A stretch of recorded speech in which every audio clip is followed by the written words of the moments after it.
ပြည်ပပြန်ထွက်မဲ့ခွင့်ပြန်အလုပ်သမားတွေကိုထပ်တိုးစစ်ဆေးဖို့ရှိနေတဲ့တည်င်းကိုပြောပြပါမယ်။မြန်မာနိုင်ငံကိုခွင့်နဲ့ပြန်လာတဲ့အလုပ်သမားတွေအနေနဲ့ခွင့်ကာလတစ်လအထက်ကျော်နေရင်ပြည်ပပြန်ထွက်ဖို့အထောက်ထားခိုင်လုံစွာတင်ပြရမယ်လို့အလုပ်သမားညွှန်ကြားရေးဦးစီးဌာနကမေလ4ရက်နေ့မှာထုတ်ပြန်ပါတယ်။မေလ3ရက်နေ့မတိုင်မီမြန်မာနိုင်ငံကိုပြန်လည်ရောက်ရှိနေတဲ့အလုပ်သမားတွေဟာခွင့်ကာလတစ်လအထက်ကျော်နေရင်ခွင့်ကာလတစ်လကျော်ယူရတဲ့အကြောင်းပြချက်နဲ့OWIC မှာဖော်ပြထားတဲ့နိုင်ငံနဲ့လုပ်ငန်းခွင့်ကွယ်လဲသူတွေဟာကွယ်လဲရတဲ့အထောက်အထားကိုခိုင်လုံစွာနဲ့တင်ပြရမယ်လို့ဆိုပါတယ်။သတ်မှတ်ထားတဲ့ခွင့်အမျိုးအစားတွေအနက်မိဖွားခွင့်မိသားစုစောင့်ရှောက်ခွင့်နာမကျန်းခွင့်စတာတွေကလွဲရင်နှစ်ပတ်လည်ခွင့်နဲ့တာမန်ခွင့်တွေကိုအများဆုံးတစ်လတာခွင့်ပြုထားတယ်လို့လည်းသိရပါတယ်။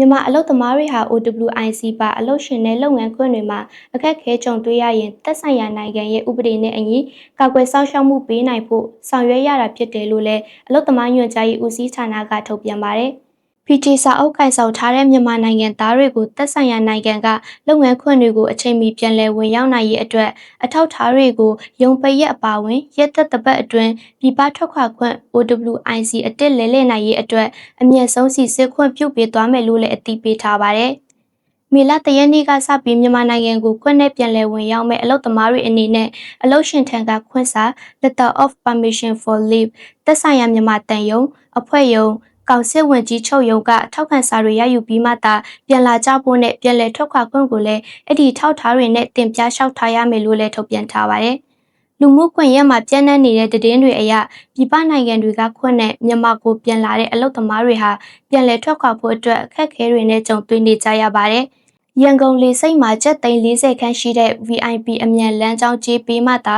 ထွက်ခွာခွင့်ရကြရလို့ခွင့်ပြန်မြန်မာအလုပ်သမားအချို့ကလူမှုကွန်ရက်မှာရေးသားကြပါတယ်